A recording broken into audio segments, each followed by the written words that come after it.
Boa noite. Hoje é quarta-feira, 3 de dezembro de 2025. E este é o programa No Fio da História, produzido pela rádio e jornal Toda Palavra. A tentativa de fuga de Jair Bolsonaro, frustrada pela sua prisão no dia 22 de novembro, por ordem do ministro Alexandre de Moraes, revela as várias formas de atuação da CIA, com seu provável envolvimento nessa ação fracassada. A surpresa e decepção do presidente norte-americano Donald Trump, demonstrada na entrevista transmitida na última edição do programa, quando ele afirmou que pretendia se encontrar em breve com o apenado ex-presidente brasileiro, ainda sem saber da sua prisão, é um dos indícios evidentes dessa trama que atentaria gravemente contra a soberania do Brasil. A justiça brasileira foi mais rápida e tirar Bolsonaro agora da sua cela na sede da Superintendência da Polícia Federal em Brasília é algo mais complexo. Mas a trajetória dessa agência, desde a sua criação em 1947, revela uma história macabra de assassinatos, golpes de Estado, interferências diretas em países soberanos e defesa dos amigos do Império, desde Fulgêncio Batista até Bolsonaro. Sobre isso e as ações terroristas com envolvimento direto da CIA, determinadas por Trump contra a Venezuela, com ordens inclusive para eliminar o presidente Nicolás Maduro, fala nesta edição de No Fio da História o jornalista americano Timothy Roche, correspondente em Washington do Executive Intelligence Review, veículo de mídia independente dos Estados Unidos, parceiro do jornal Toda Palavra.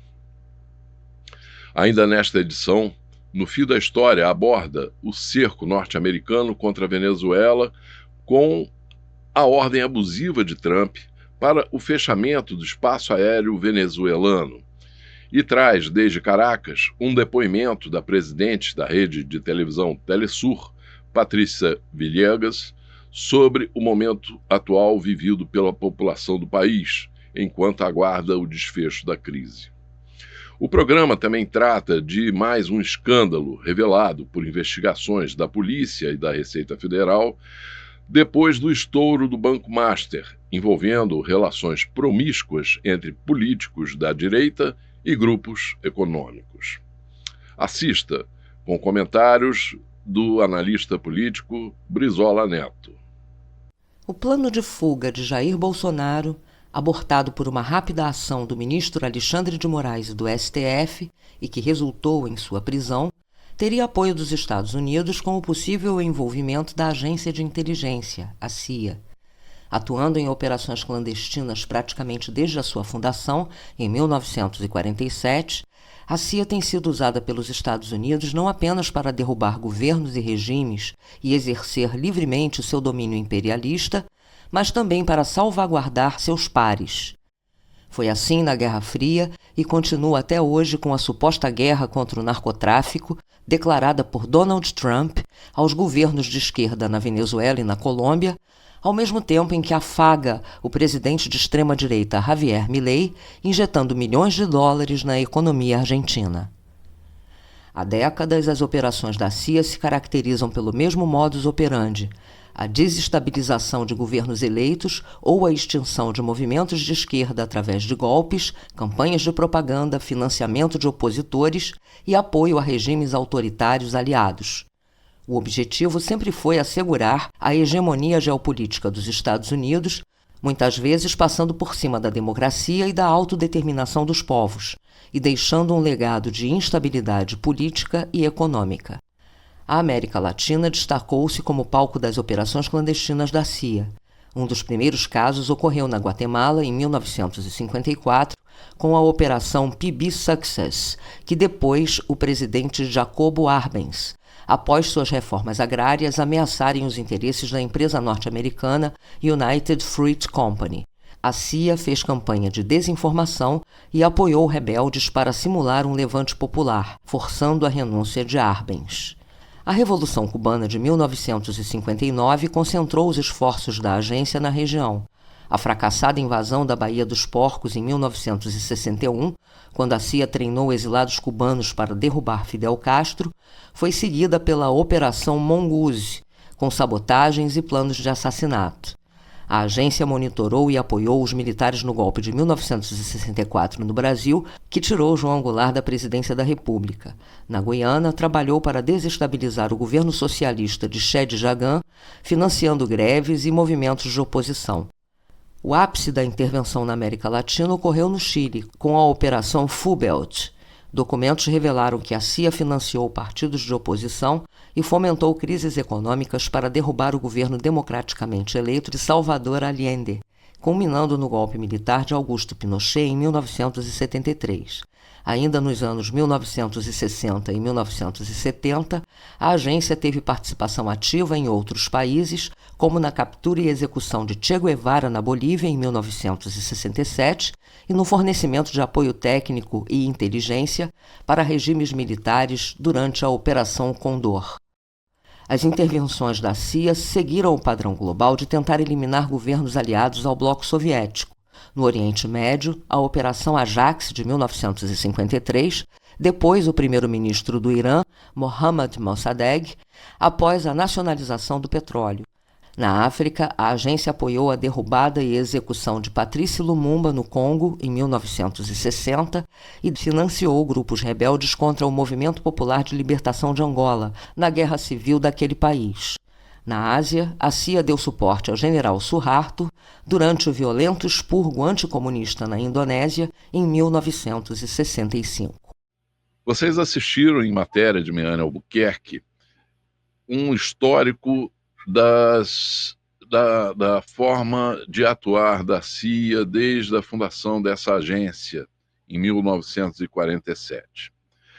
Estou aqui com o jornalista Timothy Roche, jornalista norte-americano do EIR, Executive Intelligence Review, uma publicação independente norte-americana e que vem também apresentando de forma muito crítica a atuação dos Estados Unidos e do Império Americano, como no caso agora recente da Venezuela, né? E, bom, Timothy, é um prazer falar com você. Obrigado por participar mais uma vez aqui do nosso programa No Fio da História. O prazer é o meu. Timothy, vimos aí que a CIA tem se envolvido desde a sua fundação, praticamente,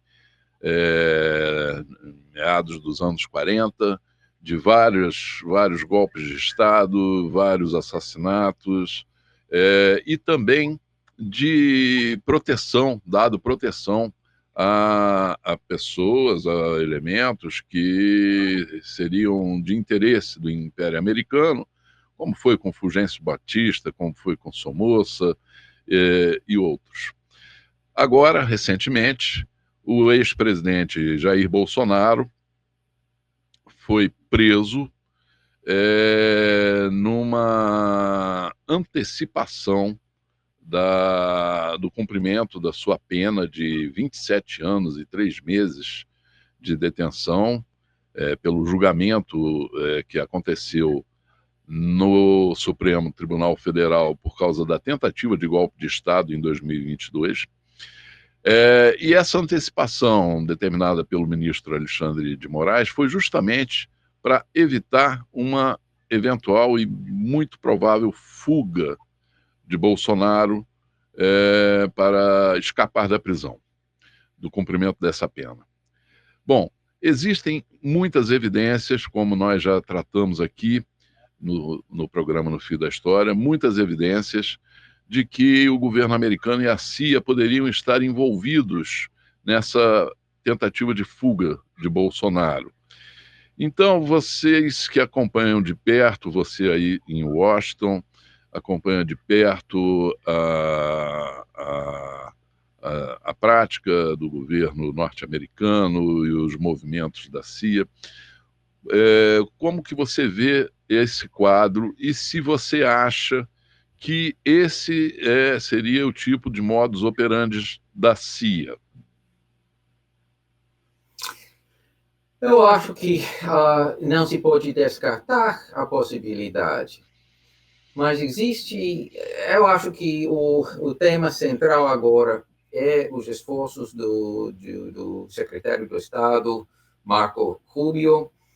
Nós chamamos ele Narco Rubio, não é Marco, porque ele está impulsando o marco-terrorismo em contra desses pequenos barcos no Caribe, etc.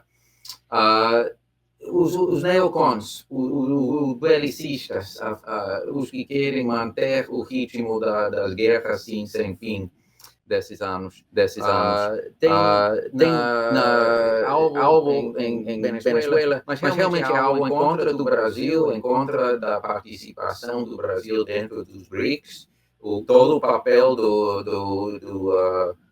da iniciativa Cinturão e Rota chinesa. Isso é realmente o campo de batalha. Obviamente, especialmente durante o mês de julho, Trump caiu dentro das tramas do Eduardo Bolsonaro, do neto de Figueiredo, etc. Procurou uma briga total contra Lula. Mas depois, um pouco mais sensato por parte do Trump em termos de entrar num campo um pouco mais amigável com Lula, reduzir algo dos tarefários, etc. Existe ainda uma intenção importante, mas eu acho pouco provável que realmente Trump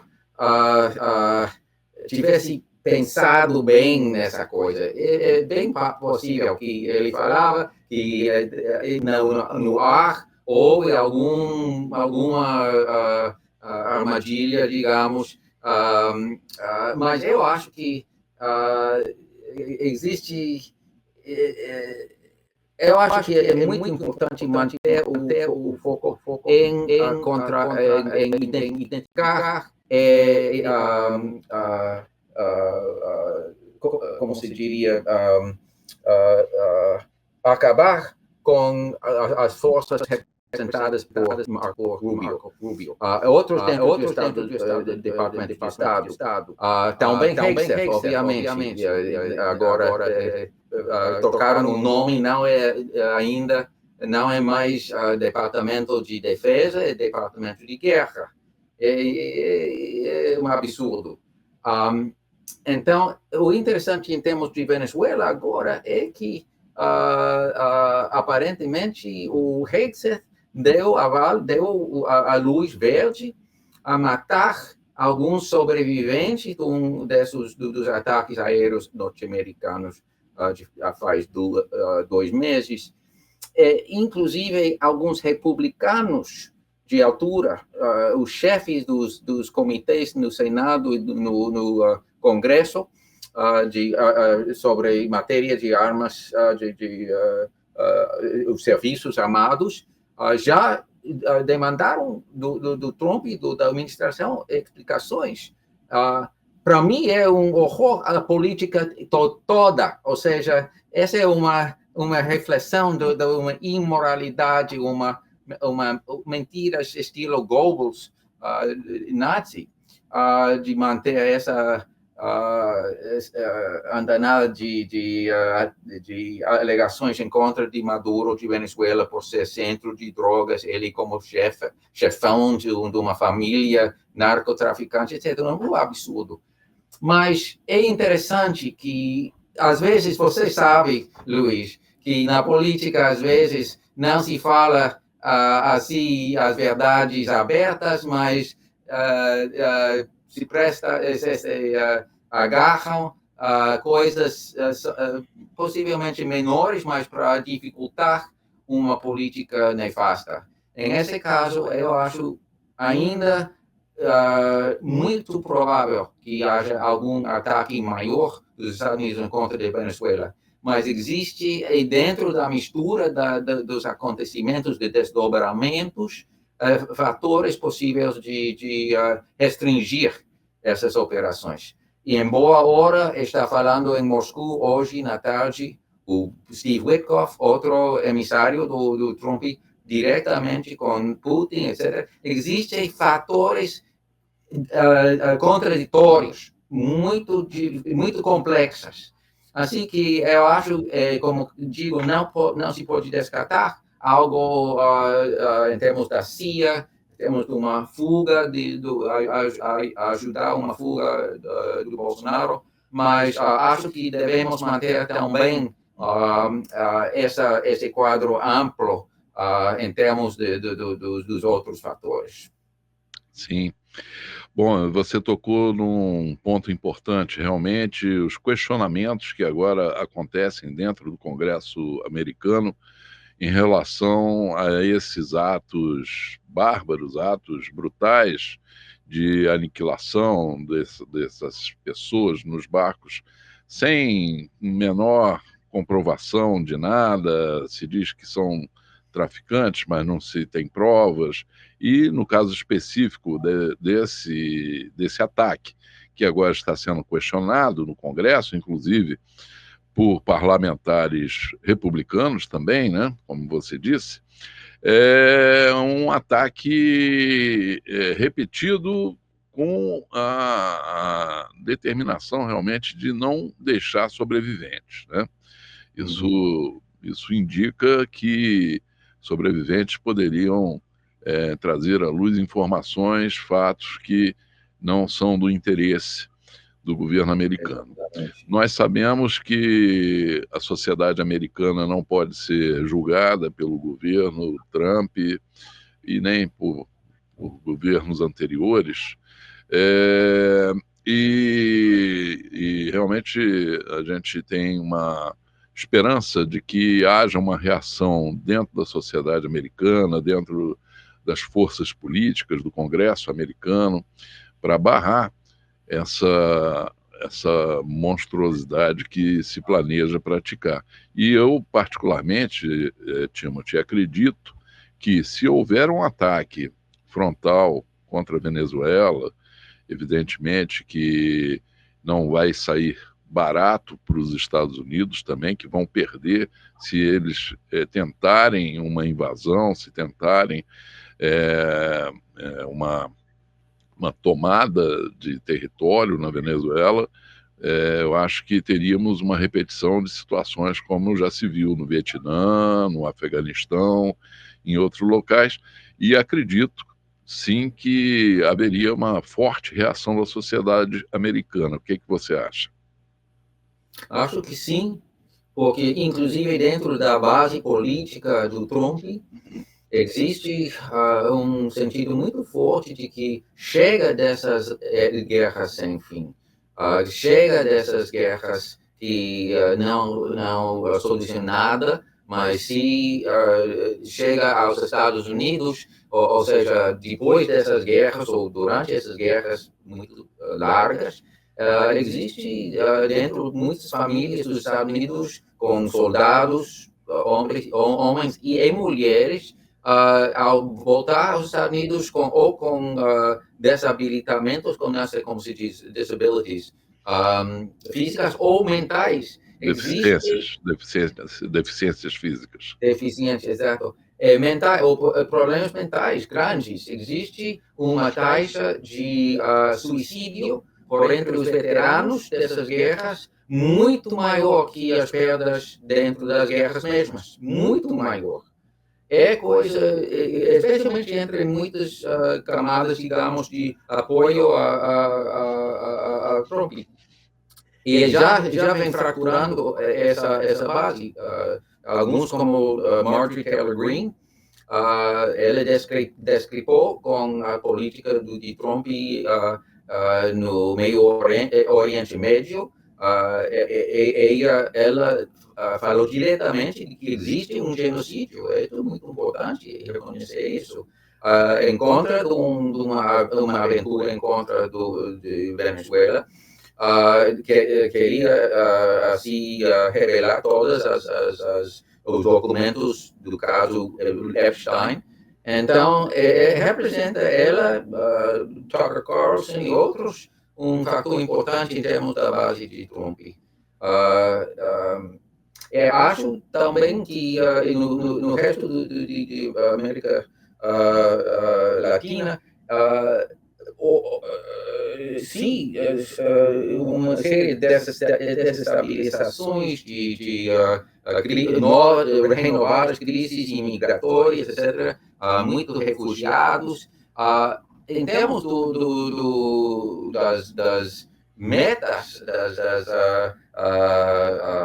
dos alvos, eu acho que os belicistas norte-americanos, especialmente britânicos, visam não estabelecer algo mais, digamos, conservador, etc., dentro de Venezuela. Não é somente uma mudança de regime, é sembrar um caos, é sembrar uma situação de incerteza muito forte, na qual não se pode se avançar com projetos de integração econômica, projetos como a iniciativa Fim Sem Rota, a construção da ferrovia bioceânica, etc. Ou seja, querem mobilizar forças de caos em vez de somente substituir um novo regime em Caracas. Sim.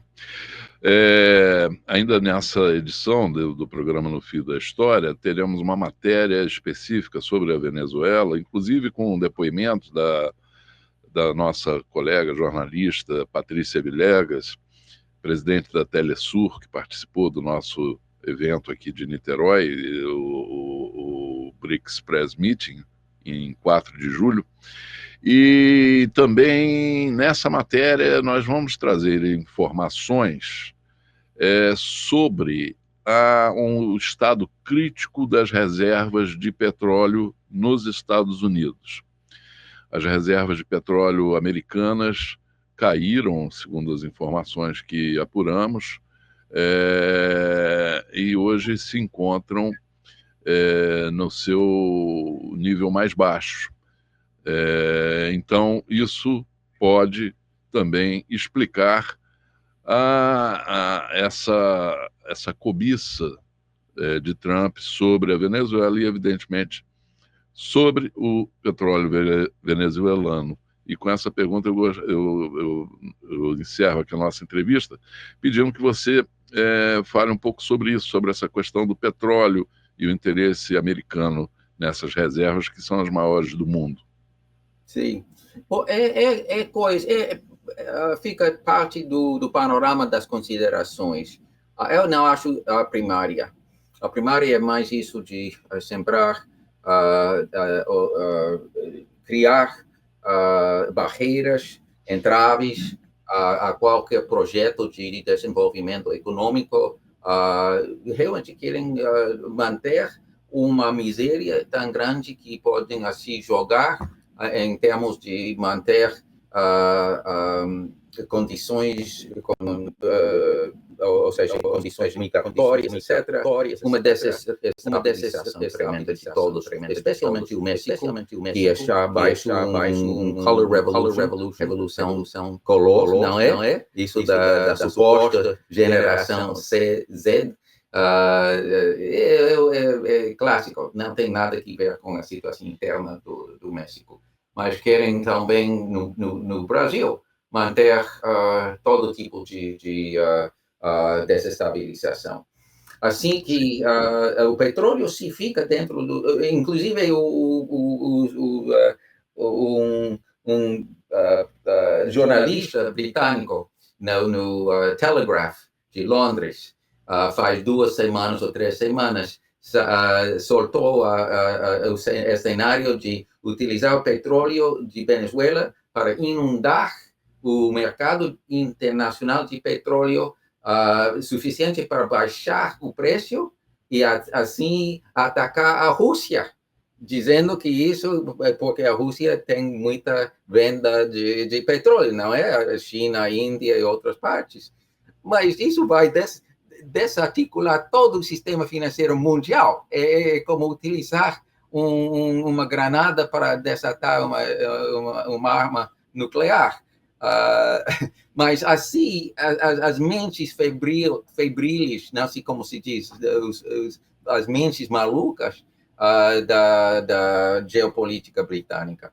Assim que existem tais sonhos, mas o central é isso de tratar de correr do continente a influência pro desenvolvimento econômico que representa os BRICS, a iniciativa Cintura Rota, etc. Assim, isso é a briga fundamental.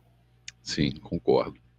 Bom, Timothy, quero te agradecer a sua participação mais uma vez conosco aqui no programa No Fio da História. Muito obrigado, um abraço e até a próxima. Até a próxima. Um gosto como sempre. Obrigado. Comigo aqui no estúdio, Brizola Neto, nosso analista político. Brizola, essa história dos envolvimentos da CIA em tentativas de golpe de Estado, em atentados terroristas mesmo, contra os desafetos do Império, e também, como mostrou a matéria, né, a defesa que a CIA sempre fez dos apaniguados, dos amigos, né, do Império Americano, né? Tem vários exemplos, Somoza, Fulgêncio Batista, enfim. Como que a gente pode classificar esse modus operandi da CIA e do Império Americano em relação aos outros países? Então, cumprimentar você, Ertal, todo mundo que está nos assistindo. Olha, Ertal, não tem como classificar de uma maneira diferente, né? Os Estados Unidos assume a condição de um Estado terrorista, né? Que tem uma agência que fomenta golpes de Estado, assassinatos, né? E a proteção de governantes que não têm legitimidade. Então, assim, a história é farta, né? São mais de 70 intervenções em países ao longo dos últimos 50 anos que os Estados Unidos promoveu. Né? Os Estados Unidos se julga na condição de polícia do mundo, né? Mas sem ter tido a autorização dos outros países para exercer essa função. Então, invade a soberania de todos os países, provocando a desestabilização, né, desses países e sempre com o objetivo de saquear a riqueza desses países, porque o objetivo é sempre esse. Eu me lembro, estava no meu mandato de deputado federal, a gente foi através de uma comissão parlamentar, eu e o delegado Protógenes de Queiroz, delegado da Polícia Federal, né, que era deputado federal na época, ali na legislatura de 2006 a 2010, nós fomos a convite do governo líbio, né, para fazer uma missão humanitária, porque eles estavam nos relatando que haviam lá dentro agentes da CIA mobilizando, né, alguns clãs que eram rivais ao governo, né, e inclusive abastecendo esses clãs de armas para enfrentar o governo do Gaddafi, né, e por uma questão muito simples, né, eles estavam de olho nas reservas de petróleo que o Gaddafi tinha, né, o petróleo, inclusive o petróleo mais nobre do mundo, que é o petróleo Brent. E aí foram lá em nome de fazer uma intervenção humanitária, né, dizendo que estavam lá para proteger os direitos humanos, bombardearam a Líbia, insuflaram essas milícias aí de clãs que eram rivais ali, a coalizão liderada pelo Gaddafi, e assassinaram o Gaddafi. Assassinaram de uma maneira violenta, brutal, sabe? Uma coisa assim que tudo menos defesa dos direitos humanos. E aí o que aconteceu com a Líbia depois disso? A Líbia se desmontou. A Líbia era o país que tinha a maior renda per capita da África. A Líbia tinha um conjunto de programas sociais, de moradia, de habitação, de educação, que dava a ela o maior IDH dos países de todo o continente africano. A Líbia fazia auxílio, inclusive, aos países ali do chifre africano, construindo sistemas de canalização para que a água chegasse lá. Tudo isso foi destruído. Hoje, a Líbia é um país destruído. É um país onde passa o tráfico de humanos, é um país de refugiados, é um país que foi completamente destruída pela ação dos Estados Unidos. Então esse é só um exemplo. E aí, se a gente for ver aí, são vários, né? Aconteceu agora recentemente na Síria, né? São as milícias, o que se foi feito no Iraque, né? A gente pode pensar em todos aqueles movimentos que tiveram também no norte da África, que chamavam de Primavera Árabe, todos eles fomentados pela CIA. Quem sabe o que aconteceu aqui em 2016, também naquelas manifestações de rua, pode ter certeza, ali também tinha o dedo da CIA, dessas instituições que eles vão se premiando para promover esse tipo de levante, né, esse tipo de desestabilização. Então, não me estranha que a CIA provavelmente estivesse junto aí a esse plano, essa tentativa de fuga do Bolsonaro da cadeia, né, até porque a declaração do Trump é muito clara, né? Ele fala, pretendo me encontrar com ele muito em breve. Né? Como que ele pode dizer que vai encontrar com um apenado da justiça brasileira muito em breve, que já estava em prisão domiciliar, prestes a ser condenado com uma sentença tramitada em julgado. Então, é escandaloso, mas esse é o modo de operar da CIA, do Estado americano. Né? É um Estado não só imperialista, mas é um Estado terrorista. Né? Se a gente for ver, por exemplo, essa questão de assassinatos, né? Olha, você vê o que Israel faz. Né? Israel assassinou, nessa década aqui, um general iraniano que estava numa missão diplomática, general Soleimani. Né? Israel mandou uma bomba para o Catar, que inclusive é um país aliado, onde os Estados Unidos tem a maior base militar fora dos Estados Unidos, lá no Catar. Mandou uma bomba para o Catar para matar os líderes do Hamas que estavam lá em missão diplomática também, fazendo um processo de negociação. Então, essa é a maneira de operar. E aqui na América do Sul, vem de longe. Inclusive essa questão de acobertar parceiros. Né? Você vai olhar a ditadura militar brasileira, né? Você tem muito filho de general da ditadura militar brasileira que foi trabalhar como alto executivo de empresas americanas. O filho do Golbery, por exemplo, é um alto executivo da Dow Chemical. Então, assim, é escandaloso essa ação. Eu mesmo, Hertal, quando estava no Ministério do Trabalho, eu vi diversos convênios sendo celebrados entre o Departamento de Estado americano e Ministério Público, Departamento de Estado americano e Polícia Federal. Né? Então, assim, a gente tinha que autorizar os vistos de trabalho dos agentes, né? Então passava muita coisa pela gente lá, e eu comecei a olhar aquilo assim, sabe? É um processo de cooptação. Então, a interferência, né? A capacidade de desestabilizar regimes, essa intenção imperialista é a marca de proceder dos Estados Unidos. Exatamente. E com isso cai completamente a máscara dos Estados Unidos como defensores da democracia, defensores da liberdade, né? Isso já está completamente desmoralizado, né? Mas vamos recapitular um pouco, né, os fatos aqui que aconteceram tem uma semana e pouco só, né? Na verdade, Bolsonaro estava em casa, em prisão domiciliar, já vigiado justamente pela agente da Polícia Federal? E a possibilidade de fuga que sempre existiu, que já havia sido tentado antes. Uma vez ele foi... Diversas vezes declarada por ele mesmo, né? Que não se submeteria à prisão. Uma vez ele chegou a ingressar na Embaixada da Hungria, né? Depois surge o pedido de asilo para a Argentina, né? É descoberto esse pedido de asilo político para a Argentina, e o Bolsonaro estava em prisão domiciliar na sua casa, no bairro do Jardim Botânico, lá de Brasília, que fica a 15 minutos da Embaixada Americana. Que ali, como se sabe, existe uma grande estrutura, aquilo ali é um bunker, né? Aquilo ali é um bunker, né? E está sendo, inclusive, está em obras para aprofundar ainda mais a capacidade subsolo de defesa e de ataque, né? Um país estrangeiro dentro do nosso território. Né? Esses adidos, né, que estão lá, são todos os agentes. Todos os agentes da CIA. É. Bom, aí Bolsonaro estava em casa, em prisão domiciliar, né, a 200 metros da pista de pouso da família do Nelson Piquet, do irmão dele, né, Geraldo Piquet. Sim, que visitou ele recentemente, inclusive. O Piquet visitou no dia 5 de novembro, conseguiu autorização do STF para visitar o Bolsonaro, alegando amizade e tal, não sei o quê. Foi na casa de Bolsonaro, passou horas com ele lá.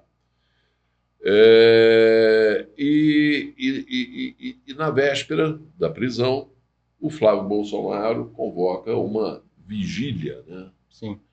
Na verdade, um movimento político travestido de religioso ali, né? Mas com claro intuito de causar um clima tumulto, né?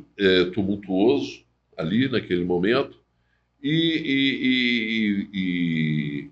o que se presume, até a Polícia Federal, em matéria do Intercept, agentes da Polícia Federal disseram que eles já estavam monitorando a pista de pouso, porque havia essa suspeita de que ele poderia sair por ali.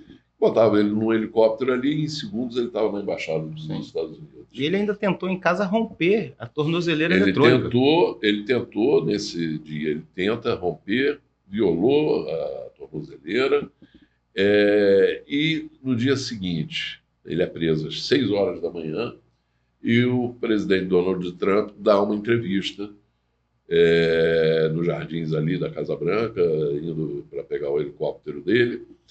E um repórter brasileiro pergunta o que ele achou da prisão do Bolsonaro. Ele não entende bem a história da prisão, porque ele não sabia, ele não tinha conhecimento. Mas quando ele ouve o nome Bolsonaro, ele fala para o repórter: conversei ontem com este cavalheiro a quem você se referiu. Ainda tratou Bolsonaro de Sir, cavalheiro, né? Pretendo encontrar-me com ele num futuro próximo. Ora, Bolsonaro, como você disse, é um apenado da justiça brasileira, estava em prisão domiciliar e prestes a começar a cumprir sua pena de 27 anos e 3 meses de prisão. Como que o presidente dos Estados Unidos pode dizer que pretendia se encontrar com ele, né? Tudo leva a crer realmente que havia uma intenção clara de ejetar o Bolsonaro naquele dia, naquele sábado retrasado, e dar fuga para ele, né? Então, hoje, a ação rápida e pontual do ministro Alexandre de Moraes, determinando a prisão do Bolsonaro, frustrou esse plano, né? Então, é muito clara, assim, a ação que só poderia ser conduzida por um organismo terrorista mesmo, como é a CIA, né? Como que você viu esse encadeamento de fatos? É isso, né? A verdade, assim, é uma ação, uma intromissão deliberada na soberania nacional brasileira. Me questiono como que o Trump falou com ele. Ele estava em prisão domiciliar. Como que ele pressupõe encontrá-lo brevemente? São indícios fortíssimos de que o Estado americano, né, através principalmente da CIA, estava dentro dessa articulação. E a outra coisa, você vê, o Trump chama de cavalheiro alguém que tem um proceder de um gangster, né? O Bolsonaro tem um proceder de bandido, né? Porque se você está sofrendo uma injustiça, né, se você está sendo condenado por um crime que você não cometeu, a postura honrada é enfrentar.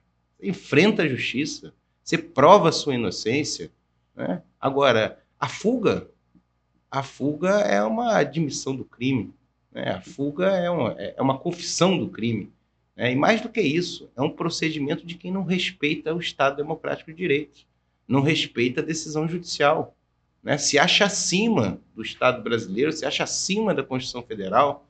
Então, é o proceder de um gangster, né? E os Estados Unidos acobertando tudo isso, né? O Trump, aliás, né, aí a gente fazer uma análise maior, né? Hoje o foco dos Estados Unidos, o principal foco dos Estados Unidos é a América Latina. os Estados Unidos está fazendo um ataque direto a todos os governos que não são alinhados, né, diretamente do governo americano, que não são subservientes aos seus desmandos aqui no continente, e está tentando produzir mudança de regime, né? Claramente aí afrontando diretamente a soberania do povo venezuelano, fazendo a mesma coisa na Colômbia, interferindo no processo eleitoral na Argentina, tentativa de interferir também aqui no processo eleitoral brasileiro.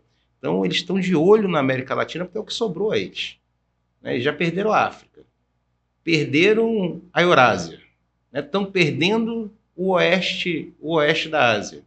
Então, o que sobrou para eles é a Europa e a América Latina. E é uma parte da Europa, porque outra parte da Europa também já está se alinhando ali a outros blocos, né? Então, parece que é a última linha de resistência do Império Americano, né? É o continente americano. E aí, mais do que nunca, a doutrina Monroe virou uma questão de ordem para os americanos, né? Que falava América para os americanos do norte, né? Pois é. Bom, já que estamos falando de Venezuela, temos uma matéria com o acirramento dos ataques dos Estados Unidos, agora com uma ordem nefasta do Donald Trump, fechando o espaço aéreo da Venezuela, né, um atentado brutal contra a soberania de um país independente, né? Então vamos ver assistir também um depoimento da jornalista Patrícia Villegas, que é presidente da Telesur, né? A agência venezuelana de comunicação, né? Rede de televisão, Telesur. E ela faz um relato sobre o momento vivido pelo povo venezuelano com toda a valentia, e também com dignidade, o povo que não se verga diante dessas ameaças. E depois voltamos para falar sobre esse caso. O presidente dos Estados Unidos, Donald Trump, intensificou as ameaças contra a Venezuela e alertou que poderá recorrer ao uso da força para tirar Nicolás Maduro do poder. Na quinta-feira, dia 27 de novembro, ele anunciou que a ofensiva por terra contra supostos traficantes de drogas vai começar muito em breve. Sem provas, o governo norte-americano acusa Maduro de chefiar um cartel do tráfico. O objetivo é derrubar o líder venezuelano, eleger um presidente de extrema-direita para ter acesso livre às maiores reservas de petróleo do planeta e ainda fortalecer o projeto neocolonialista na América Latina. Caso venha pôr as mãos no petróleo venezuelano, o governo dos Estados Unidos poderá completar, até a capacidade máxima, as reservas estratégicas de emergência, que nunca estiveram tão baixas. De acordo com o atual governo, em julho foram contabilizados 403 milhões de barris de petróleo bruto, de uma capacidade total de armazenamento de 714 milhões de barris. Dando continuidade ao plano, no sábado, dia 29 de novembro, Trump avisou a companhias de aviação e pilotos para que considerassem o espaço aéreo da Venezuela totalmente fechado.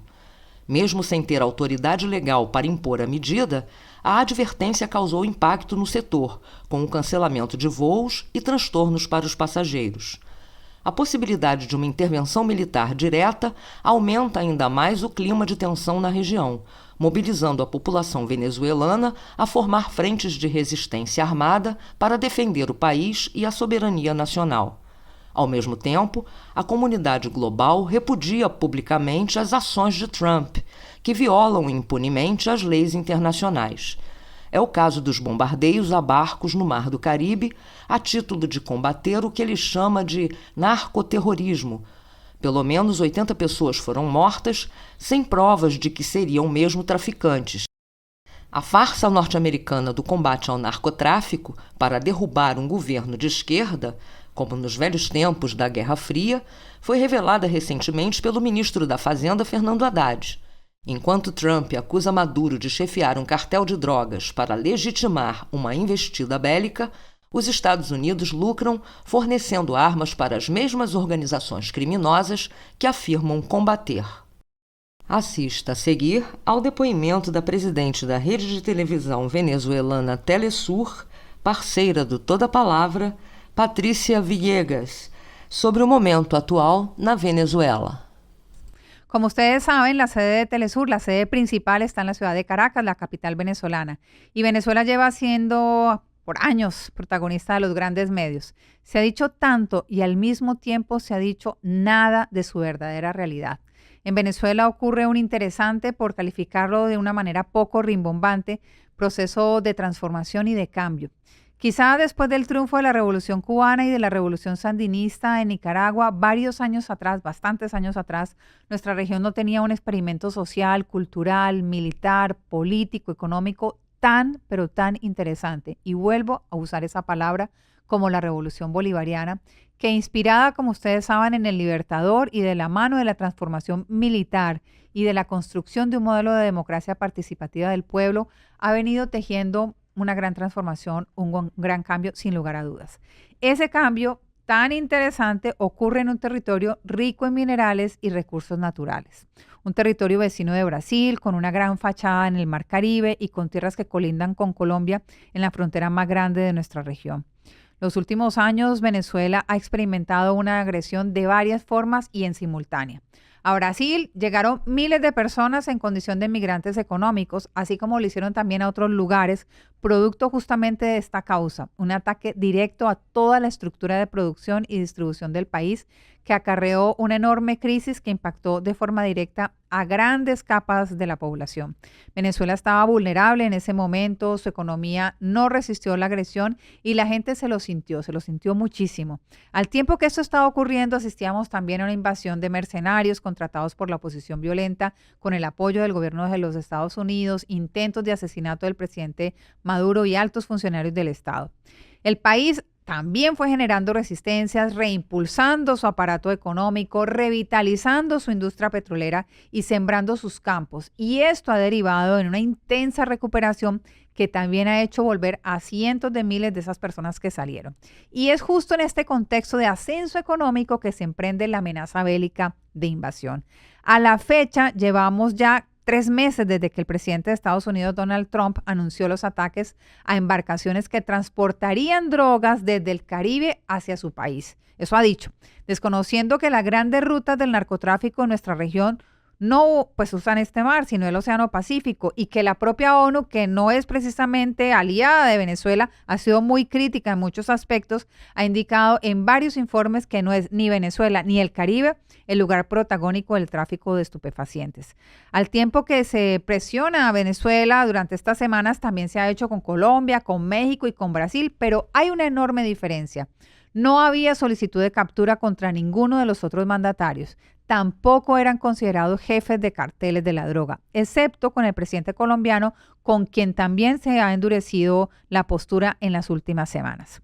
Desde entonces, desde esta amenaza, el Mar Caribe insular ha recibido visitas oficiales del jefe del Departamento de Estado de los Estados Unidos y más reciente del jefe del Comando Sur de ese país, sin contar con el enorme despliegue militar, naval y aéreo que hoy está muy cerca de este lugar donde estoy grabando este video. El pueblo de Venezuela se ha movilizado en las calles, se ha enlistado como voluntario en sus Fuerzas Armadas. Estas mismas Fuerzas Armadas han organizado planes de patrullaje, de vigilancia y de respuesta ante una posible agresión y en paralelo, usted no lo creerá, pero el país sigue inalterado, con su marcha habitual. Muchos podrán pensar, pero bueno, ¿cómo es posible eso, Patricia? Si ante tal amenaza el país debería estar quieto, en stop, en stand-by. Pues bien, les voy a compartir, mientras yo sigo hablando, algunas imágenes de un partido de béisbol que sigue siendo aquí el deporte más popular. Y bueno, fíjense en estas imágenes, ellas hablan por sí solas, pero también les puedo compartir imágenes de estas horas previas a lo que llaman el Black Friday. Es el momento en el que hay muchos descuentos en distintas tiendas, tanto online como reales, y ustedes podrán ver que allí hay una cantidad de gente esperando por comprar, una actividad económica además muy dinámica. Pero asimismo hay actividades escolares y un transcurrir del día a día que quizá en las últimas horas ha tenido un hito de afectación con la cancelación de varias aerolíneas de sus rutas con Venezuela, que, como ustedes pueden deducir, afecta a un porcentaje no muy importante de la población, pero significativo dadas las fechas, ya que la gente tenía organizado entrar o salir del país por la Navidad y el Año Nuevo. Entonces, la radiografía de Venezuela es entre la cotidianidad y la preparación en un escenario de agresión de la mayor potencia militar de nuestro tiempo. Pero bueno, después de describir esto, ¿cómo es que esto se ha contado en los medios, en las redes? ¿Cómo lo han contado los influenciadores? Pues allí la guerra y la invasión no comenzó hace unas semanas, comenzó hace mucho tiempo. Y también el escenario de paz comenzó hace tiempo. A pesar de la enorme diferencia y de la capacidad y el poder, la verdadera razón de la amenaza militar ha estado en la escena mediática, es decir, la búsqueda del petróleo por parte de los Estados Unidos. Hay que decir también que esta guerra cognitiva, de la cual hace parte la guerra comunicacional, comenzó, como he dicho, hace muchos años y se ha construido una visión tan distorsionada de Venezuela y de sus líderes, especialmente el presidente Nicolás Maduro, que resulta muy poco eficiente que hoy por hoy algunos medios de Occidente tengan una mínima cuota de rigor ante estos hechos que amenazan la paz no de un país, sino de toda una región del mundo. Pero también hay que decir que en este escenario particular la batalla por la verdad de Venezuela se ha abierto paso. Es decir, no podríamos decir que hay una unanimidad en el relato ante la situación actual de este país latinoamericano, porque también este asunto se cuela en intereses del bipartidismo de los Estados Unidos que influyen en sus respectivos medios de comunicación y que incluso entre los republicanos la idea de una nueva guerra tampoco tiene un respaldo unánime. Por su parte, la comunicación nuestra, la comunicación alternativa o contrahegemónica, ha hecho sin duda su lucha, no solo en el terreno de la comunicación tradicional, sino en la acción comunicacional que está por fuera de estas cajitas de los celulares, de los televisores, de los medios, de las páginas, de los blogueros. En Venezuela se impulsa un modelo al que se le denomina calles, redes, medios, paredes y radiobemba, que no es nada más que contar, que decir, que echar el cuento. En algunas partes le dicen chismear. Y esto ha empezado también a tener su expresión internacional a través de la solidaridad o lo que podríamos llamar la diplomacia de los pueblos. Se trata de poner en la misma dimensión de importancia e impulso a lo que se hace desde los medios y las redes sociales a la comunicación directa en la calle, en los lugares de trabajo, en los lugares de militancia. Resulta de esto, pues, de una apuesta por la comprensión de la comunicación como un fenómeno humano, no necesariamente sujeto a la mediación tecnológica, y volver a ello ha sido clave en Venezuela para que todas esas dimensiones de la batalla dejen, pues, una lección fundamental. No podemos apostar solo a lo tecnológico o a lo profesional, es decir, a la comunicación desde los profesionales. La comunicación es una expresión de nuestra naturaleza, de la naturaleza humana, y como tal hay que defenderla, practicarla y, muy importante, organizarla. Así es como una gran fuerza realmente organizada, sinfónica, podría decirse, se encarga de llevar al territorio de lo real el mensaje verdadero, y ante la constatación de ese mensaje con la realidad real, pues no hay fake o etiqueta que pueda destruir el mensaje a transmitir y a posicionar. Esta combinación, podríamos decir, de estas formas de lucha ha sido y será fundamental para poder pelear en el terreno de las grandes corporaciones que manejan a su antojo las reglas, y en el terreno de lo real, donde el sujeto político y social que somos cada uno de nosotros es multiplicador de un mensaje directo y además tiene y seguirá teniendo el poder de transmitirlo a viva voz o como sujeto, como llamamos hoy en día, prosumidor de estas mismas plataformas. Vimos então a matéria produzida pelo Toda a Palavra, mostrando a situação hoje na Venezuela, através do depoimento da jornalista Patrícia Villegas, presidente da Telesur, e também as ações norte-americanas ali aumentando a pressão, impondo um fechamento do espaço venezuelano, numa afronta total à soberania do país, né? E também numa demonstração de que realmente eles podem iniciar um ataque quente contra a Venezuela nos próximos dias, quem sabe, né? Parece que a guerra chega aqui na América do Sul, né? Parece que a guerra chega na América do Sul. A gente vinha falando aqui no bloco passado, né? Hoje a América do Sul é o grande alvo do Império Americano, né? É o que sobrou de área de influência para os americanos, né? A Europa e a América Latina. E claramente tem uma intenção muito maior por trás de tudo isso, né? A gente sempre disse aqui, e aliás essa é a realidade de quase todas as intervenções dos Estados Unidos ao redor do mundo, é sempre em razão do petróleo. Foi assim na Líbia, foi assim no Iraque, né? Foi assim na Síria e é assim na Venezuela. E parece que o Trump está muito pressionado, né?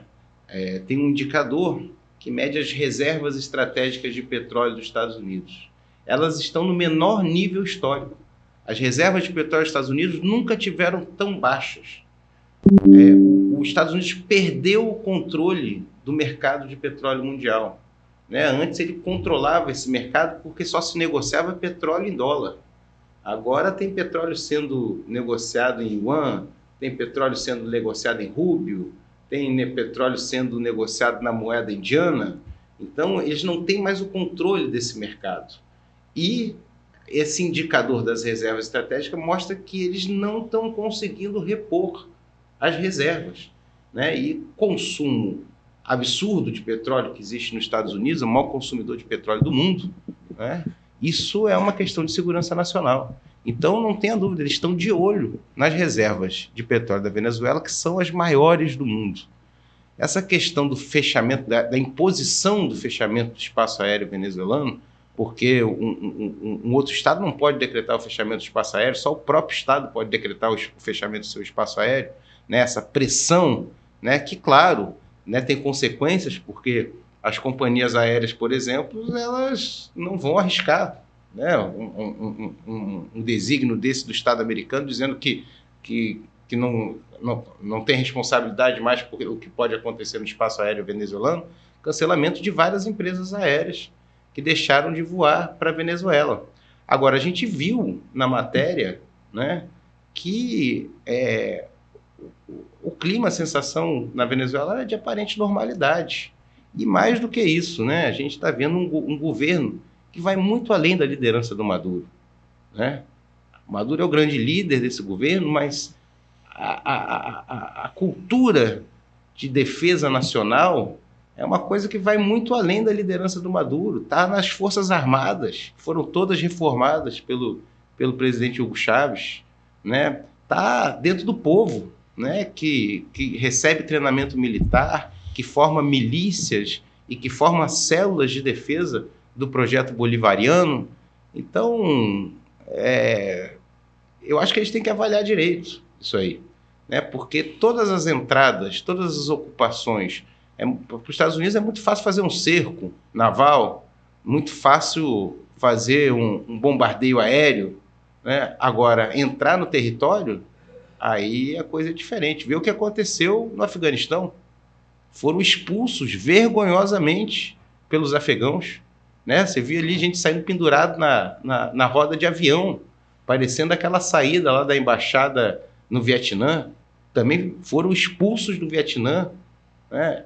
Então, e no Iraque até hoje, estão lá, não conseguiram manter um governo, estabilizar um governo. A mesma coisa vai acontecer na Síria, né? Na própria Líbia. Uma coisa é você bombardear, você destruir, destituir um governo. Outra coisa é você conseguir governar o país, né? E não me parece, não é uma questão simplesmente de entrar lá e eliminar e tirar o Maduro do poder, né? Não me parece que os generais venezuelanos vão estar de acordo em passar a obedecer ordens da tal Corina, né, que eles querem botar lá no poder. Não acredito que isso vai acontecer. Então, nós temos um processo difícil. Eu acho que isso é uma questão muito perigosa para o Brasil. O Brasil precisa se posicionar. Aliás, tem que saudar o posicionamento do presidente colombiano, Petro, né, que falou claramente, né, que o Trump não pode decretar o fechamento do espaço aéreo venezuelano, porque isso é uma questão de soberania nacional, deixando bem claro que com a Colômbia também não vai acontecer e que é solidário à resistência do povo venezuelano. Está na hora do Brasil mostrar sua solidariedade, tem que assumir o papel de líder regional e mediar esse conflito, né? Nós não queremos uma guerra no continente sul-americano. Nenhum país sul-americano quer essa guerra, né? Então, o Brasil, como líder do continente, né, como potência regional, tem que assumir o papel de mediador dessa crise. Você tocou num ponto importante, né? A questão do petróleo, né? Que realmente é o que está por trás de toda essa ação, dessa esquadra lá ameaçando e tentando de todas as formas derrubar o governo, dando prêmio de $50 milhões para quem ajudar a prender ou assassinar o Maduro, né? Então, tudo isso tem uma motivação muito clara. O petróleo, como você falou bem, aí, a informação de que os Estados Unidos têm hoje as reservas mais baixas da sua história de petróleo, né? E que realmente eles não conseguiram, pressionaram lá para tentar impedir que o petróleo russo chegasse à China, chegasse à Índia, não conseguiram. Os chineses estão utilizando, inclusive, uma estratégia muito habilidosa, porque as sanções impostas pelos Estados Unidos era uma forma de coação das companhias distribuidoras e refinadoras do petróleo, né, que mantêm relações comerciais com outros países e necessitam, né, trabalhar no sistema SWIFT, né? Mas a China, eles agora desenvolvem uma série de pequenas refinarias locais, e que produzem basicamente só para atender aquela localidade, né? Então, essa tática dos Estados Unidos está sendo driblada com muita habilidade pelos chineses, né? O gasoduto Rússia-China está em processo de construção, em breve vai entrar em operação. Então, restou para os americanos o olhar deles cobiçoso sobre a Venezuela, sobre o petróleo da Venezuela.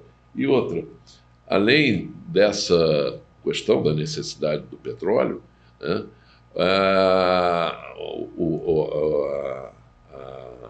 a queda do petrodólar, né, que foi uma construção americana dos anos 70, né, junto com os países árabes, a OPEP, a ponta do vulcão que vai explodir com a desdolarização da economia mundial. Você não concorda? Concordo. Está acontecendo, né? O comércio mundial está diversificando essa moeda, né? Então, são vários acordos comerciais que já estão ocorrendo fora do dólar. Agora, em relação ao petróleo, é mais grave, porque, como você falou, o petrodólar, né, quando os Estados Unidos abandonou o padrão ouro, né, acho que foi o governo Nixon, se não me engano, que abandonou o padrão ouro, né, quando o Fed não tinha mais reservas de ouro, na verdade, para garantir o volume de emissão de dólar que era feito pelo governo americano, né, o petróleo passou a ser uma espécie de lastro, né, que garantia ali o valor do dólar, porque se você só comprava petróleo, e o petróleo é a energia que movia o mundo, né, você tinha ali um lastro para o dólar, e isso está sendo abalado, né, isso está sendo abalado. E o pior é isso que eu falei, tal. Eles perderam o controle sobre o mercado de petróleo. A Rússia já é o maior produtor de petróleo do mundo, né, mais do que a Arábia Saudita. A Arábia Saudita vende petróleo em yuan para a China, né? Então, assim, é um outro mundo, né? Um outro mundo, e isso está causando desespero nos Estados Unidos. Esse indicador das reservas de petróleo é a clara motivação desse cerco à Venezuela, né? Do aumento da pressão e quase de uma atitude desesperada, porque se o Trump autorizar uma invasão por terra na Venezuela, ele vai ter um lodaçal para se enfiar lá, né? Quando quando começar a voltar os caixãozinhos dos soldados americanos, né, ele vai ver a pressão que ele vai encontrar. Eu ainda sou bem resistente a essa possibilidade. Eu acho que os Estados Unidos quer, na verdade, o objetivo dele é saquear, é roubar. Né? O Estado americano é um Estado ladrão. Né? Ele fez isso na Síria. Foi lá, causou o caos, mas está lá, as empresas americanas estão produzindo petróleo na Síria. Mesma coisa na Líbia. As empresas americanas estão ali no litoral da Líbia. Dane-se o país, né? Missão humanitária, nada, né? Eles estão lá saqueando o petróleo da Líbia, do povo líbio. E pode ser que eles façam a mesma coisa na Venezuela. Façam uma ocupação, né? Simplesmente não para tomar o território, mas para se apossar dos poços de petróleo e botar lá suas empresas, botar lá a Chevron para produzir petróleo ali dentro das reservas venezuelanas, saqueando claramente. Então você vê, esse é o Estado americano, né? Um Estado que rouba descaradamente as riquezas naturais dos outros países. Né? Então eu acho que é bom o governo brasileiro abrir os olhos, botar a barba de molho, sabe? Porque nós somos um país muito rico de reservas estratégicas, de petróleo, de minerais raros, né? De terras raras. Então, assim, olha, o Brasil é importante ele olhar, né, que essa ação contra a Venezuela, contra a Colômbia, ela pode amanhã estar se espraiando para o Brasil. Eles não vão enfrentar moleza, não. E tem uma coisa, nós vimos na matéria, realmente você apontou bem, a serenidade do povo venezuelano, num momento desse, ela se baseia, não tenho a menor dúvida, nessa consciência de que eles não vão permitir que os americanos dominem a Venezuela. Então, para os Estados Unidos, seria uma aventura fatídica. Ali, o Caracas fica a 100 quilômetros do litoral, onde fica o aeroporto, inclusive, é uma cidade alta, e um desembarque de tropas americanas na Venezuela para subir a montanha e tentar dominar a capital do país seria uma cena dantesca. Eu acho que eles olham, eles vão medir umas 500 vezes antes de tomar essa decisão. Eu acredito que já está em curso, né? É uma tentativa de assassinato do presidente Maduro. Isso certamente já está em curso dentro da Venezuela, já devem ter agentes da CIA, mercenários contratados pela CIA para tentar fazer esse assassinato. E acredito, talvez, numa ocupação militar do litoral venezuelano, né, e ali de algumas partes do litoral venezuelano, para tentar se apropriar das reservas de petróleo e, na cara dura, botar uma empresa americana ali para chupar o petróleo das reservas venezuelanas. É isso. Bom, tivemos agora, nessa semana que passou também, mais uma ação importante contra um grupo econômico, né, depois da ação que fechou o Banco Master, né, agora a ação contra o grupo Refit, a refinaria de Manguinhos. Vamos ver como é que foi essa ação do governo e qual é a real situação ali para a gente poder voltar a esse assunto. A Operação Poço de Lobato, deflagrada pela Receita e pela Polícia Federal, revelou detalhes de um dos maiores esquemas de sonegação fiscal do país, envolvendo o grupo Refit no empresário Ricardo Magro, considerado o maior devedor de impostos do Brasil. A ação mobilizou 600 agentes e cumpriu 190 mandados, revelando uma fraude que drenava 350 milhões de reais por mês dos cofres públicos, causando um prejuízo total de 26 bilhões de reais em impostos estaduais e federais. Em apenas um ano, o grupo movimentou 70 bilhões de reais por meio de uma intrincada teia de importadoras, distribuidoras e postos de combustível. O esquema começava nos portos, onde o grupo utilizava classificações fiscais incorretas para importar combustíveis pagando menos imposto. Para ocultar o lucro real e blindar patrimônio, a organização montou uma estrutura com cerca de 50 fundos de investimento, muitos deles com um só cotista, e uma cadeia de empresas de fachada com trocas frequentes de sócios. O núcleo familiar, jurídico e financeiro era responsável por manter a máquina funcionando, criando uma cortina de fumaça contábil para esconder o dinheiro desviado. A investigação apontou que o grupo utilizou pelo menos 15 empresas offshore no estado de Delaware, nos Estados Unidos, um conhecido paraíso fiscal, para lavar o equivalente a R$1 bilhão, facilitando a evasão de divisas e a legalização do dinheiro. Como resultado da operação, a Justiça determinou o bloqueio de cerca de R$10 bilhões em bens do grupo. Outros 2 milhões em espécie, além de pacotes de esmeraldas, foram apreendidos pela Polícia Federal durante as buscas. Bom, vimos aí, depois do Banco Master, agora é a vez do grupo Refit, que entra na mira das investigações do governo brasileiro, e com grandes indícios de fraudes ali, de um envolvimento político, de um conluio muito grande com grupos políticos de Brasília, não só de Brasília, mas aqui também do dos Rio estados, também, né?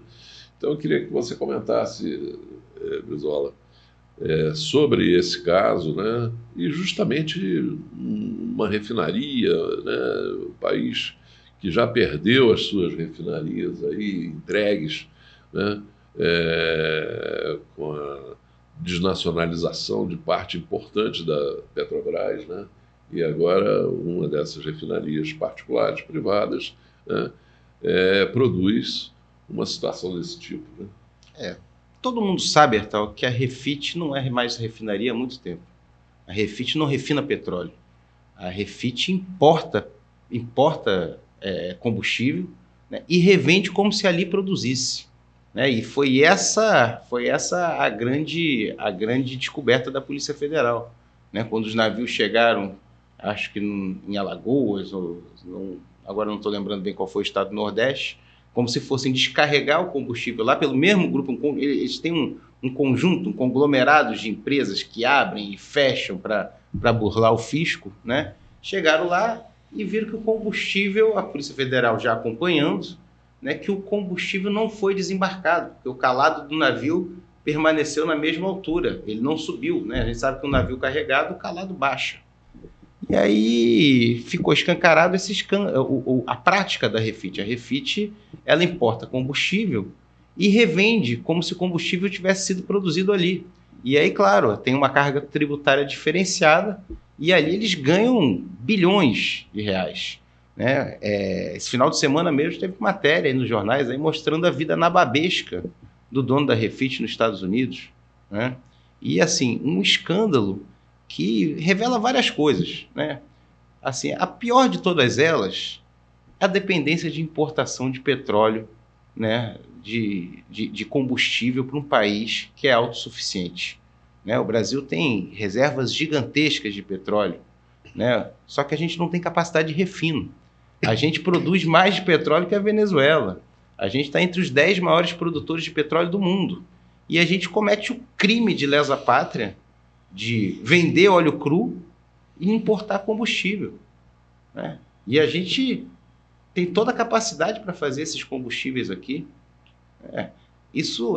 Inclusive, essa prática de importar combustível é o que nos impõe, esses grupos que importam combustível, é que nos impõe essa política de paridade de preços de exportação, de importação, o PPI. Por quê? Porque a Petrobras, para salvaguardar o mercado desses importadores de combustível, ela estabelece que o preço de venda não é o custo do combustível depois do refino, mas sim a paridade do valor pelo qual o combustível é importado por esses mercados. Isso impede o povo brasileiro, por exemplo, de ter um combustível acessível, como diz o nosso senador Roberto Requião, né? O preço sai da refinaria, o preço da gasolina sai a R$1. E você paga na bomba aí quase R$6. E não é só imposto. É a prática de paridade de preço de importação que a Petrobras pratica desde o governo Bolsonaro. Essa invenção lá da turma do Paulo Guedes, que infelizmente foi continuada. O Brasil não precisa disso. E a outra coisa é que a gente importa principalmente da onde? A gente importa muito combustível hoje da Rússia, muito óleo diesel da Rússia, mas importa muita gasolina dos Estados Unidos também, né? E esses importadores, eles pressionam o tempo todo, né, para que a gente não aumente a nossa capacidade de refino. Aliás, a Lava Jato, ela foi um golpe duríssimo na nossa capacidade de refinar petróleo. Ela parou diversas plantas que estavam sendo produzidas, Abreu e Lima, aqui no caso do Rio de Janeiro, Comperj.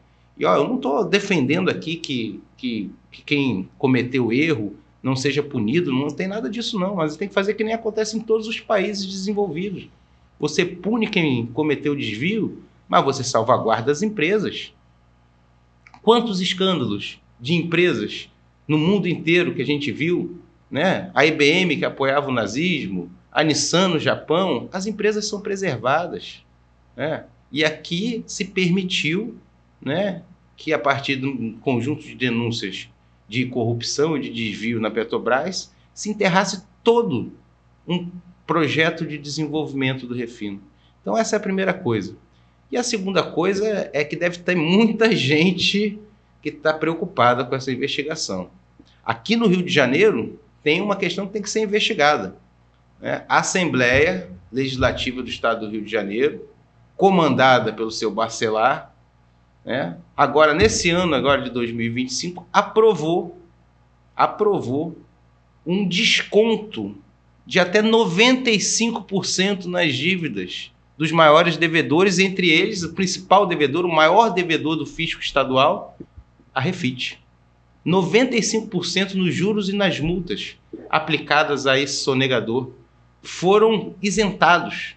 Parcelamento de 15 anos para pagar. Aí tem.